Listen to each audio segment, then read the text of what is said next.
What's happening, people? How you doing? Hope everybody's well. I would like to apologize for not posting for 2-3 weeks.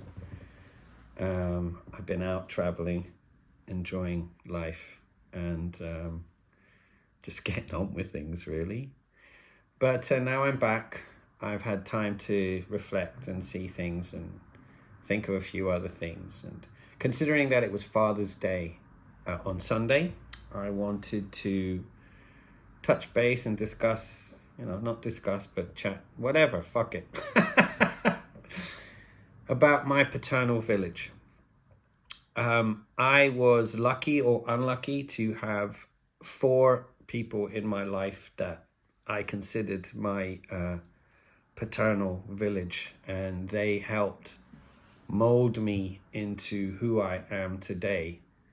And the things I have learned from them I've followed.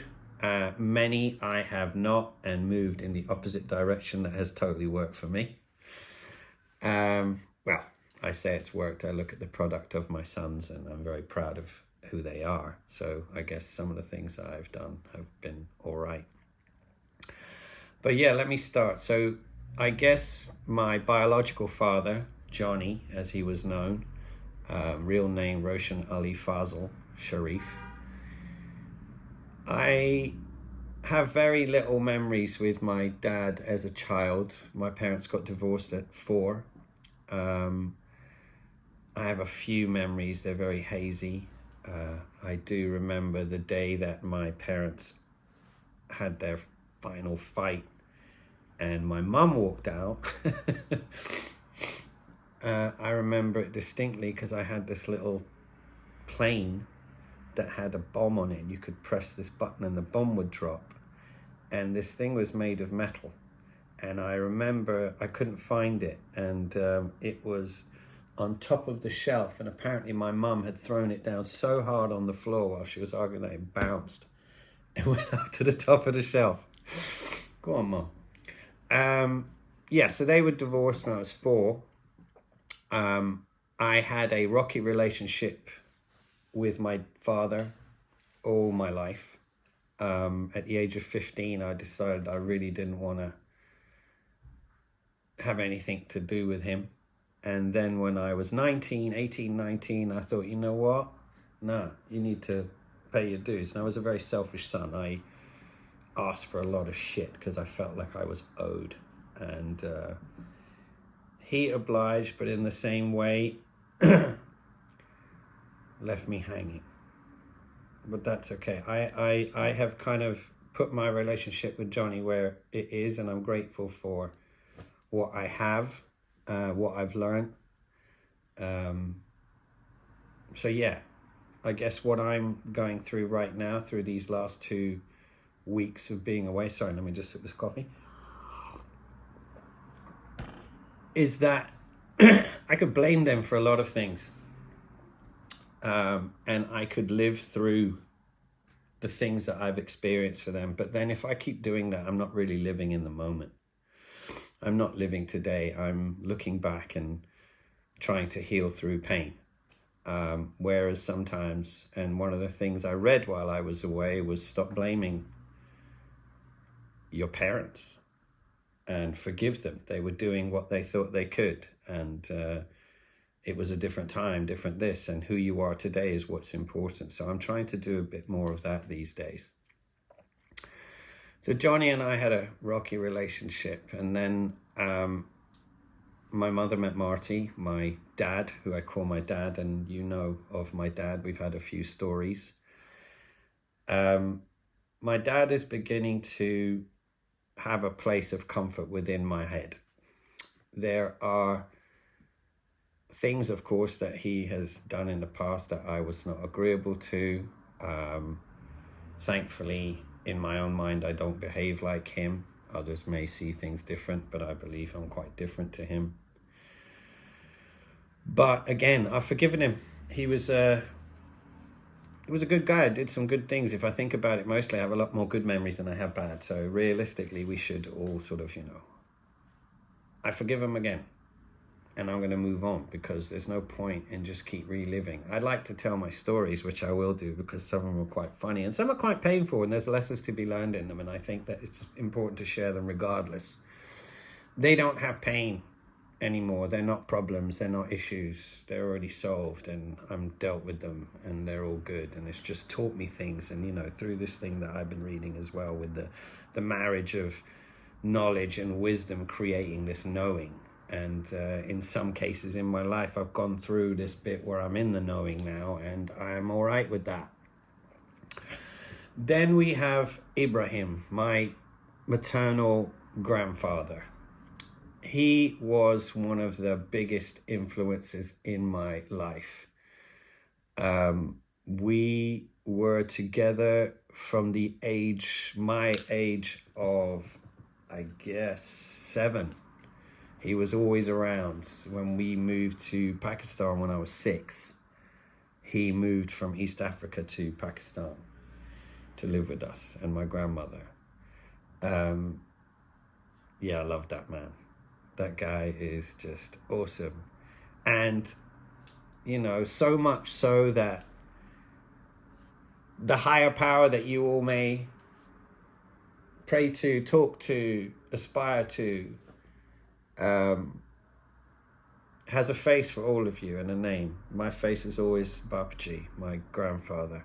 Whenever I talk to a higher power, he is like the agent. I go through my grandfather.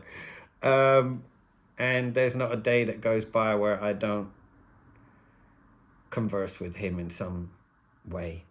And something happens and I'll be like, I bet you would have kicked my ass for that, you know. And these things, he's always the one that I guess I'm still looking for some sort of appreciation, even though I knew that he loved me and loved everything I did.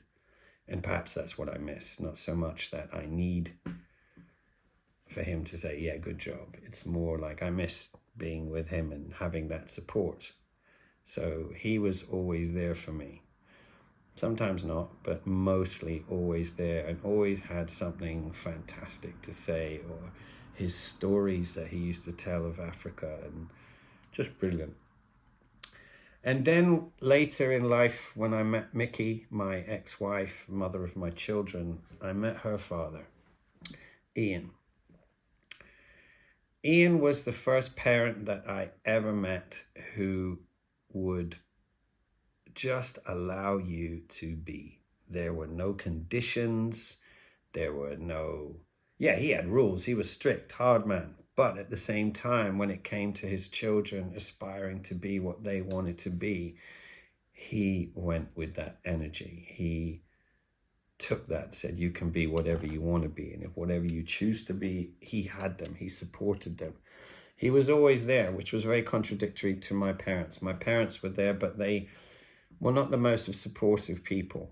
They didn't come to shows. They didn't come to exhibitions. They didn't come to much. And their support mostly came from a financial point of view. And that was their way. That's all right. But Ian was an inspiration. He allowed his children to be so free. And I think that has also allowed them to be amazing adults and parents as well, because I've had a fantastic role model. And just to have that support was really quite amazing. And he was a fantastic man, a very, very funny man. The first time I met him, the first thing he said to me was, I'm glad you're not English. Of course, he's Scottish, Glaswegian, Catholic, and they're not very big fans of the English. Just listen to a few Celtic chants and you'll get the gist. But I'm just sort of telling stories of the people that meant more to me. This is not so much about, you know, what they did. It's just I want to acknowledge them, and I think we need to acknowledge our parents and what they've done. You don't have to carry it. That, I believe, sometimes is a choice. Many will contradict me and to tell me I'm wrong, which is fair enough, as this is my opinion, my journey, and everybody has their own. So I'm not saying that this is the one and only way. But at the same time, we are who we are through the experience of these people. And I am grateful for the experiences I've had with these people and where they've brought me and what they've taught me. And that sort of, as I were talking about earlier, that marriage of knowledge and wisdom, knowledge being what you gain, wisdom is what you learn through experience, and then you have this knowing.